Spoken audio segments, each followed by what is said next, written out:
We are looking at how to pronounce the name of this borough in Alaska. We'll be looking at how to say more names from Alaska as well and the rest of the United States as well, and how to say them perfectly correctly. So stay tuned to the channel to learn more.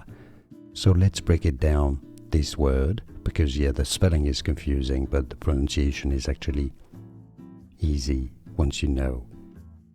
Utqiagvik, Utqiagvik, with a stress on that Utqiag syllable. Utqiagvik, Utqiagvik is how you say it. An example of sentence which explains what is Utqiagvik is the borough seat and largest city in the North Slope borough in the US state of Alaska. Utqiagvik, Utqiagvik, Utqiagvik is how you pronounce it correctly, and now I'm pretty sure you know. Like this video if you found it useful. I appreciate your support, thanks for that. More videos for you here to learn more. See you there. Thanks for watching.